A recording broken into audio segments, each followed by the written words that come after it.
Hey guys, this is Mike Wolf, and we have a new food tech news show. We haven't actually done a food tech news wrap for a while, and for this show, I brought my good friend Carlos Rodela on, and we talked about some of the funny and crazy stories of the week, including a humanoid robot that is creepily human, complete with weird stuttering, etc., as well as other stories such as a new Keurig plastic-free coffee pod.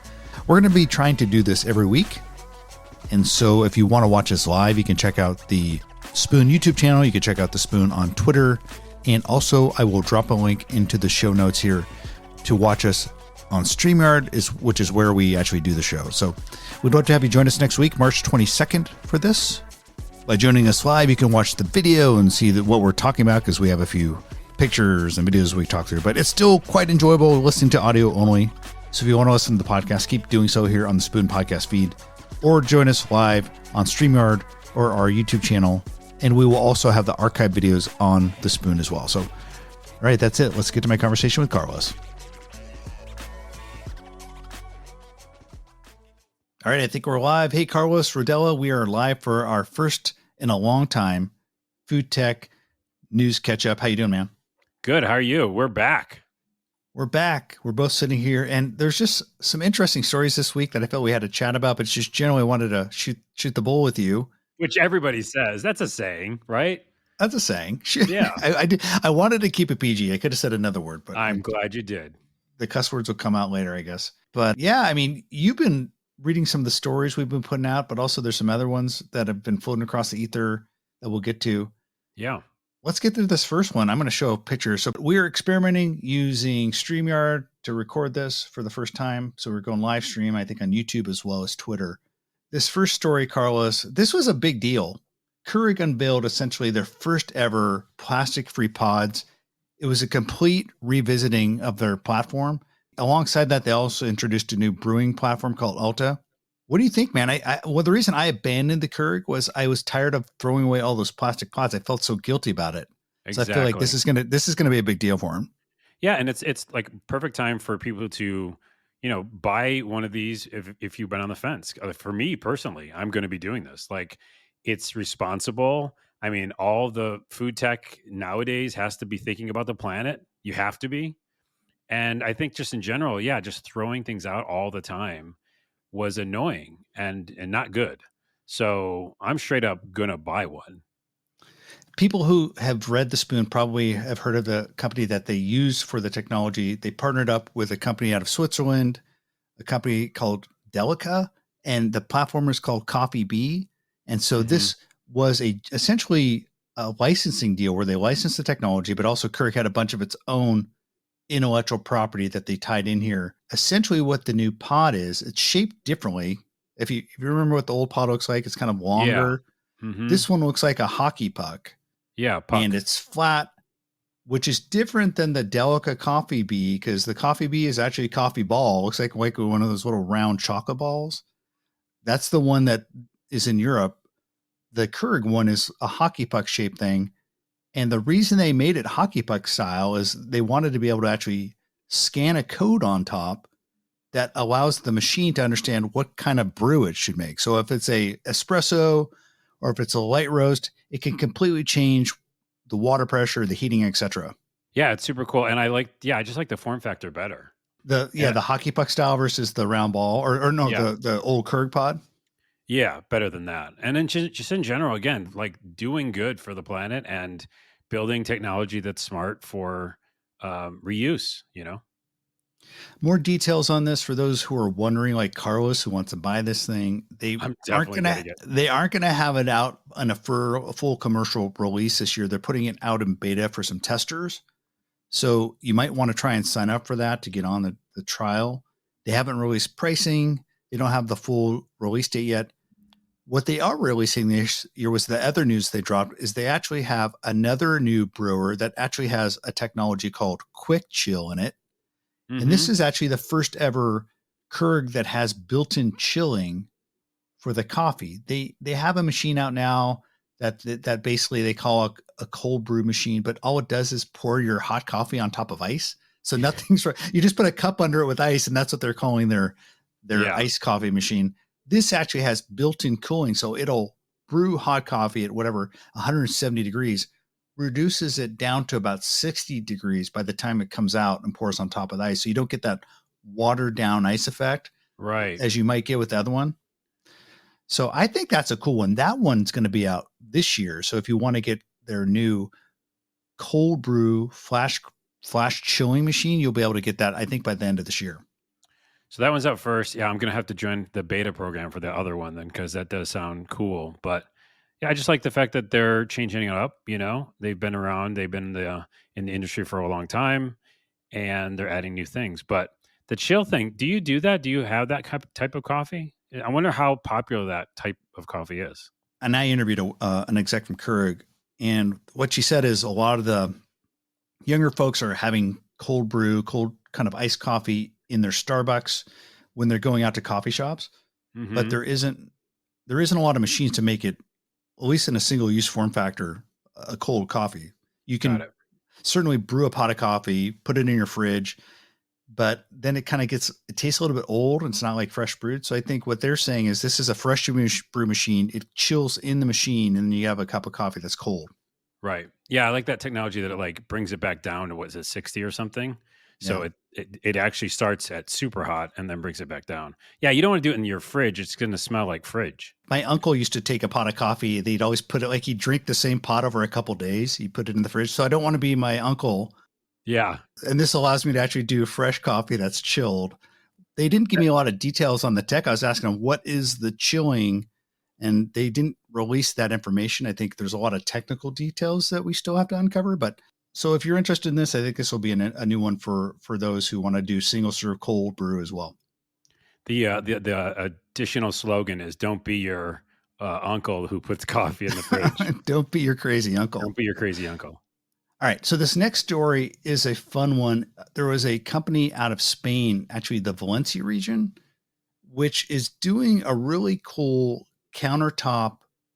They're doing a technology for countertops in the kitchen where you essentially can put any sort of appliance on your countertop and have it automatically powered.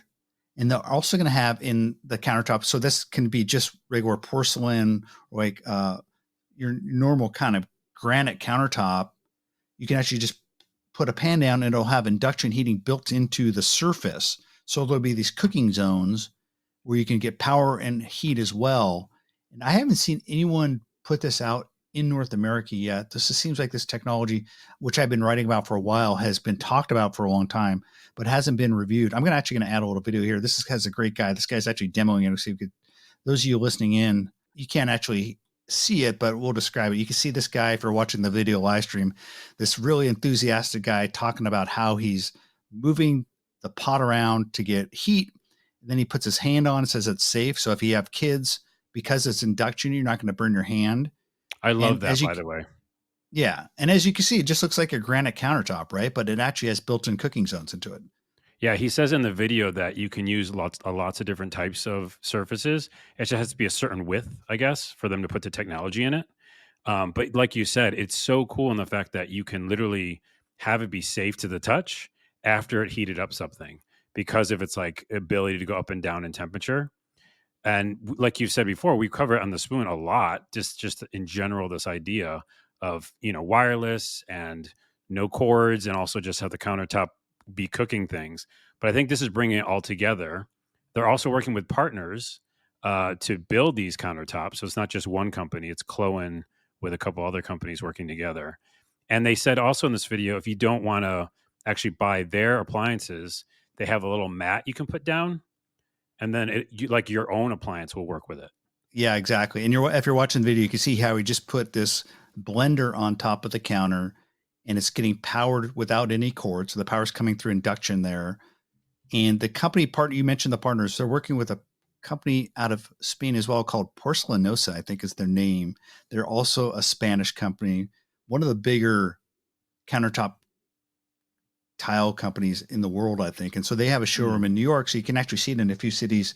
This actual technology in use in New York and a few other cities in North America. So for those of you who are nerds and know about this cordless technology, you probably know there's a standard out there in the works by the Wireless Power Consortium. The standard is called KI. They're playing on the name. I don't know if you know the wireless power technology for like charging your phone.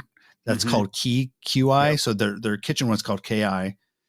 And so, I see what you did there. yeah, yeah, I think it's, but what's interesting is they're actually trying to go without actually doing the standard. They're kind of doing it all their own. They felt like the standard is moving a little bit too slowly. I think they got a big lift ahead of them trying to be a startup out of, Spain, trying to do everything without any sort of industry standard. But it's interesting to see them build this technology because they're going to be one of the first to market. Yeah, I mean that's a huge thing. You first to market can be the winner of the game, but like you said, they do have an uphill battle in the fact that bringing all of it together. We've seen this time and time again on the show and just in general at the Spoon. How do you bring these technologies and have them work together? And then how do you take what people have at home already and have them utilize that? And then not to mention the standard, like you said too. Yeah, yeah. Well, let me ask you this. So, do you think average everyday people will think this is cool, or do you think this is something some people, a lot of people would go, I don't want to cook on my countertop. I have a, a cooktop for that. I have cords I could plug into my wall. It's still yet to be seen if the average everyday consumer would embrace this stuff. I have two answers for you. And I actually have thought about this. One, it's cost prohibitive, right? If it's the cost, that's what everybody's going to first answer. It's too expensive. They'll be like, "Oh, I can't do my whole countertop." Me personally, like, you can actually see this if you're watching the video. My whole apartment is this room in my webcam, and my little countertop over there, it doesn't have room for what we just showed. Okay, it can't do it. So it's like structure, it's cost. That's probably first in people's mind. But the second thing is, it's going to be that way in the future anyhow. Like it's all about early adopters, like you said, first to market. So it doesn't matter if we like it or not now. It's I think for the benefit of humans, it's going to be that way in the future. It seems like, but it's just right now. I think it's the cost. I think. So you're saying that no matter what, this is the future direction. Like we're going to be doing away with cords. You think that these surfaces will just power things 10 years Yeah, from now? 100%. Yeah, 10. It could be even. It just depends on infrastructure. We always talk about infrastructure and pairing of technologies. But like if you look at your TV, quick tangent, and you look behind your TV, those cords, that's ridiculous. Like all that mess that's back there, that's not going to happen in the future. We're going to go wireless, and that's why there are, like you said, standards and stuff like that. But there's just too many cords in the world, and they're going to go away. The story I wrote about this, I wrote about how this essentially is a result. It's not a result, but about 10 years ago, IKEA put out their vision of the future in 10 years. And it had this kitchen table that had a touchscreen interface on it that was projected from the ceiling. Mm. And then one of the cool things was that you were just putting dishes or bowls on your kitchen table and it was being warmed and powered by it. And so since that time, I feel like a lot of the people in the kitchen appliance space and in the kitchen furniture space have been thinking about this and working on this vision. But the reason I was excited to see this was it's the first time I've actually seen it all work together and actually out there in the market. And so we'll see. I mean, I hope this startup can get some real traction. It does seem like the standard's taken a while, although I've heard from the standards guys at the Wireless Power Consortium, we're looking at a release this year for the standard. But hey, good on these guys, man. They're moving a little bit faster than everyone else, punching above their weight. That's the thing. The standards can be a big part of it. And also for our viewing audience, here's the future kitchen. There you go. In real time. Where did you grab I that from? just What are typed we in looking at? wireless future kitchen, and that's what they came up with. All right, It looks not fine. And bad. look, they're growing their own things for our video audience only. Okay. All right. All right. Well, so the next story up is we're going to talk about Starbucks killing its NFT program. So I don't know about you, Carlos, but do you remember like 3 years ago when it seemed like every company was doing like some sort of Web3 initiative? Oh yeah, I remember. Yeah, and Starbucks was one of them. About 2 years ago, they launched this Odyssey, their next generation loyalty program, and it was built around Web3, and it was only ever released in beta. But they were doing NFTs and the whole bit, so it was gamified. And if you were doing all the things they called them journeys, all the little goals that you could achieve, you would get NFTs. Oh my Well, goodness. surprise, surprise, today they announced essentially that they're shutting it all down. And I guess I'm not that surprised. It seems like Web3, at least from a corporate appetite perspective, most of these big brands have largely abandoned what they're doing in Web3. Yeah. No, yeah, a lot of these NFTs are going away, and I actually didn't know that Starbucks did them, which is, I guess, a bad marketing thing there. And this, what we're looking at on the screen for the video, is people are saying like, what will happen to your points that you've made and all these things that you've accrued. Accrued, yeah. Some things are still available, but yeah, you guessed it. Most of the stuff is pretty much gone, right? Most of the stuff is pretty much gone. And what they are doing is at least providing a transition. So they're saying if you have their NFTs that you won, you can actually find them on the Nifty Gateway marketplace. Apparently, Oh, Nifty Gateways and nifty. Nifty's like an NFT marketplace, I think. And so all your rewards you got from Starbucks through this beta program will be tradable on that marketplace. Who knows if they're going to be worth anything? Maybe they will now because maybe they're going to be collector's items because this whole thing's That's getting right. shattered. Yeah. By the way, Starbucks is still a huge brand, right? And if you have something from them, like you said, that's a collector's item, I think. Yeah, yeah. So maybe ironically they become more valuable now because Starbucks is shutting this whole thing down. So But I mean, that really who does. knows? It's a tangent we don't need to go on today, but the NFT market in general, right? It's like, whew, a lot of companies invested a lot of money and they're not doing them anymore. All right, this next story is a lot of fun. We're going to actually show a video here of the probably one of the scariest things you've seen in a while. It's this new robot from the guys, a company called Figure, and they're actually integrating it with, I think, Chat GPT or OpenAI speech. And as you could see, it's this robot. And the guy's asking him questions about what do you see here and where do you food. The robot picks up an apple, and it starts talking about the dishes. And this video, Carlos, has freaked a lot of people out for a couple reasons. It seems like the robot is very conversational, uses like a very human intonations. It seems like it reacts very quickly, like it's actually thinking and talking. But some people wondered if it's actually real, like if this whole thing was staged. And if you actually listen to it, it actually seems like it could be phony, but I think it's probably real. Yeah. Does this thing freak you out? It doesn't. I'm a Mr. like embracer of the future. I'm a futurist. Remember, I think we've talked about that.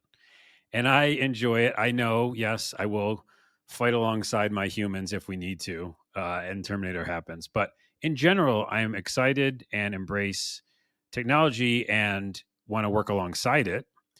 So it doesn't scare me. And if anything, I've kind of been following AI and AGI for a while. It's 100% this is real. There's nothing like, nothing needs to be staged here because if you just use ChatGPT today or like for ChatGPT 4 Ultra, you have to pay to get to the best version. It does exactly, if not better, what you see the responses here. But the idea of them integrating it, kind of like to our previous story, with technology, with actual hardware, that's the story here. That's the real story. And I think that's been the hard thing to do. You have, what is it? What's the big one who makes the dog robots? Boston. Boston Robotics. Yeah, which I think is owned by Google now. Really? Okay. Well, it's all going to be one thing. Yeah. But, like you can build a robot separately doing specific commands or with a literally controller, or you can build in that true AI slash AGI.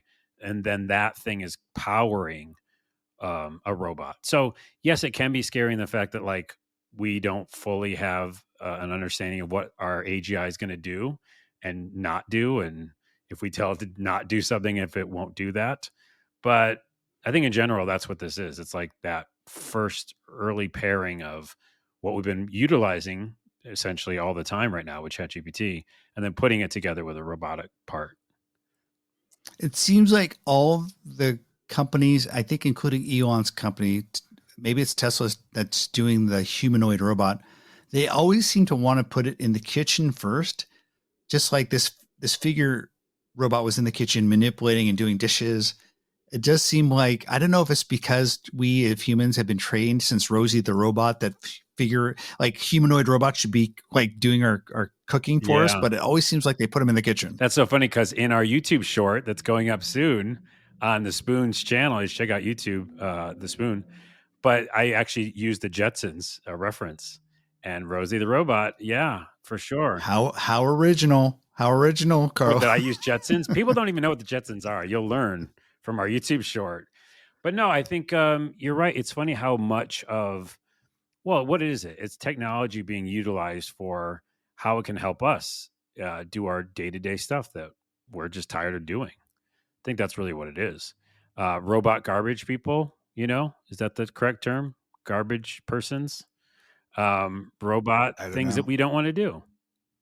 I think that's what The hard the task. hard tasks, yeah, which a bunch of great men and women do right now, and I very much appreciate them. But if we can have some of the people doing that do other jobs and robots are doing it, again, But if we could take if we could take robots and put these great hardworking people out of work, no, then that's why not, see, wouldn't we, that's not what I Carlos? Is that what meant. you're saying? By the way, let's really quickly go on this tangent because it's on top of mind for everybody when it comes to AI, robotics. I just think that we could. It's all down to what we want to do as a society, but we could just basically create a new, like the moment the Library of Alexandria happened and this kind of thinker moment. Like we could start building technology to help us and then not displace the jobs, but make new jobs that are more using our brain, which is, by the way, a not smart way to say that, but you know what I mean? Like Yeah. we can create different, I think someone just said this in an article somewhere, like the new industrial revolution is smart people. It's like people using their brain, working with AI, working just in general with technology, they become the new winners, right? They become the new people who understand how to work with that. I feel like that's what people who make robots will be telling us. Don't worry, we're all going to be doing smarter Smarter jobs jobs. because the robots will do the dirty work. What do you think they're going to be saying? That's exactly what they're going to say. I Though. know the article, now that I come to think of it, was the robotic company. That was just, they did a post. It was a blog post. No, I do think that though. I do really do think that, like, we can create new jobs from all this stuff. I do think using automation and robotics in the home, particularly around use cases where people have limited mobility, and also, quite honestly, where I think like Sony's been doing a lot of research to use robotics in situations where people are aging and maybe helping them to live longer. I mean, it's not surprising that Sony's been focused on this. They've actually had a whole program where they're working with Carnegie Mellon to do robotics research around food. And a lot of the focus in Japan is figuring out ways to help people to live in place longer, because that's like a very advanced country in terms of age and technology, obviously, but like they have like some of the oldest populations. So how do we get them to live in place for longer? And one of the hardest things when you're living in place older, you're living in your home, is actually cooking. It becomes dangerous because as you get older, you become more forgetful. A lot of the fires in the home start in the kitchen. And so a lot of kitchen fires are because people are just older and they're more forgetful. So if we can somehow use this automation, this robotics to help people live in place longer, I think that's at least one good application. So you have like a new picture you want to show us? I'm just saying, like, all that's well and good. And unless, like, when they become military style, then we might have to fight them. All right. So it's all on basically on a journey, a continuum to mech bots is what you're Yeah, saying. basically, when they get to they're carrying guns, lots of guns, and they're huge, it can be problematic. And by the way, that's already happening because the military definitely wants that future. Anywho, All right. So this podcast won't always go into tangents, but when you see a crazy robot like that, we can't help it. So we have one more story we're going to cover. I've been following this company for some time. It's a company called Bellwether, and Bellwether makes this really cool countertop electric coffee roaster. And they just debuted their newest generation, one of them. And the whole idea here, Carlos, is can we take coffee roasting and make it something that Starbucks does in these giant warehouse buildings and bring it to the local coffee shop? Well, that's what Bellwether's hoping to do. And with their latest one, I think their new countertop coffee roaster is $15,000. Don't worry, that's not for you to pay at home. That's what a coffee house would pay. right. And imagine if like all your coffee you bought was roasted there on the spot in your corner coffee shop, how much fresher it could be. Maybe they could do tailored brews. I mean, allows the barista and the shop owner to be much more creative from a artisanal creation standpoint. What do you think? Do you think the coffee shop? You spend a lot of time at Starbucks. Do you think you're going to see some of these in your corner coffee shop? Well, wait, so Starbucks, yeah, they're gonna do the Starbucks coffee, but the local coffee shop, it really does come down to cost, I guess. I don't know if that's affordable, the $14,000. Like, do we know if that's like a good price for a small shop? Don't know. I imagine that if it's a high volume shop, possibly, but also what if it allows them to get into the coffee selling business? So you can Right. become not only a coffee shop, but you're also like, hey, you're selling Mike and Carlos's coffee blend, and we become coffee sellers in Seattle. So I don't know. I feel like it's something that allows people to maybe open a new line of business. It also is more sustainable. It's clean because like traditional coffee roasting, you couldn't do in a coffee shop because it uses fossil fuels. Mhm. He emits a lot of like smoke or whatever. This is a much cleaner way to do it. That's true too. Like, yeah, it's a clean way. It's efficient. I watched the video, which also we have a YouTube short up and Instagram reel and all that. Um, and in the video they showed how quick and easy it was, and it's 3 pounds of coffee in like 15 minutes. So it's not like you said they can actually like have a side business of selling coffee, fresh coffee. And made a joke in the video about like coffee isn't always the most fresh tasting sometimes, or you're throwing enough stuff in there that you're not even tasting the coffee.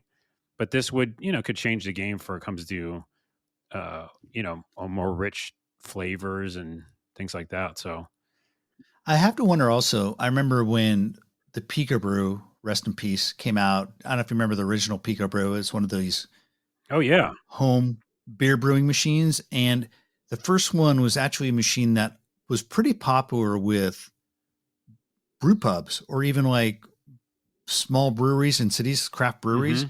because what it allowed them to do was essentially create coffee or create new IPAs or new beers without having to do a giant batch. I'm wondering if this is maybe a similar type of thing where if you're a, a coffee roaster and you have like big iron equipment, maybe you can use this to do your roasting, but with smaller sample sizes, essentially. So you can do little experiments saying, "Hey, I want to use this type of flavoring. I want to use this kind of bean." You don't waste a bunch if it goes wrong, and this just allows them to iterate and experiment more. And yeah, Maybe I who think so. knows? And also the key that I just thought of is that, one of the bigger complaints with the bigger coffee chains is that they don't, experiment enough and try different things when it comes to flavors. And this could be a selling point for you to go to the local shop because now they have this new machine that they're trying all these different things with. Maybe you could pick your own because like you said, and like I alluded to, it's quick, right? So it's maybe they can put in a certain combination and then do it more on the fly. Having your own personal type coffee, like they know it's the Carlos. When I come in, I go, yeah, I'll have the Yeah. Carlos. You have the Michael. Also, what if, I mean, this seems like an affordable way for someone who dreams of becoming a coffee roaster as a business to essentially get into it. And I don't know if they have flexible financing. Like there might be a way to actually pay for this on a monthly installment plan, so you don't have to cough up 15,000. But imagine you have dreams of becoming a coffee roaster as a business. You can buy this on a kind of a 3-year installment plan. You're paying a few $100s a month, and you basically have all you need to basically start selling beans at your local corner grocery store, or maybe through the mail. I think this type of small scale, small batch coffee roasting machine that is bigger than something that goes in your home, but smaller than like the giant stuff you'd see in a Starbucks roastery. This might maybe launch, at least help the craft roasting industry. Yeah. I would imagine that's an industry that this is an entry point for them. Yeah, just like you said, it's like um, the beer and was it Pico Brew and stuff, like all that kind of sparked that idea. Like, oh, I can actually do this at home now. I can actually pull this off. I can pull off brewing. I can pull off making wine, right? Um, and by the way, the machine isn't as big as I thought it was when I looked at the video. It's like, yeah, it's just that price point, like you said. You need Well, to be able to yeah. finance So it.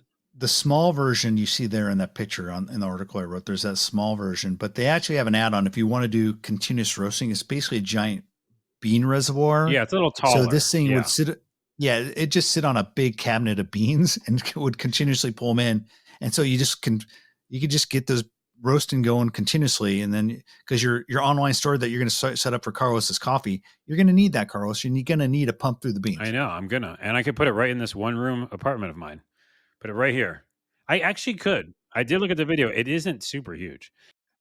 It probably smell delicious. Well, here's for our viewing audience. I have one more image before the show is over. And this is the inevitable future of what we're talking about. Barista robots. That's the next stage of this whole thing. Right? Well, they're already kind of here, aren't they? I mean, there's one in Seattle already. I forget the name of it. Obviously, Cafe X has been around for a few years in San Francisco. But so you're saying this is going to replace every barista's job? Is that what you're saying, Carlos? Man, I am not coming off as the good person in these conversations. No, I think that there's actually Starbucks is rolling out, and this I don't know if we've covered this story, but I don't know when they're rolling it out either. But they're making a machine that's just going to make the cold drinks for Starbucks because I go there every day, almost every day, and the cold drinks take forever for any barista. It doesn't matter how good they are to make because there's just so much random stuff and the ice and all that stuff. It's just annoying for them, even. And I think that if you take one thing off their plate, again, it doesn't replace their job, but it makes it easier. Almost to your point about, elderly people in the kitchen. If we can help, then let's help. And I think Starbucks baristas actually need it. I'm on the side of them because they're so amazing and deal with so much. Make the cold drinks in a machine. There you go. All right. Hey, well, this has been a lot of fun. This has been our first time using StreamYard, at least for this podcast. I used to use it in the past for our events, but we have about 27 people. I think we connected this to YouTube and Twitter, so maybe a few people are watching in. Hey, next time, guys, if you tune in, give us some comments. We'll try to answer some questions. But yeah, this has been a lot of fun. This will be out actually as a podcast and on our YouTube channel later as a recording. But Carlos, thanks a lot for doing this on Friday. Thanks everyone for tuning in. No problem. And let's leave it with the future of humanity. Bye, everyone. Bye.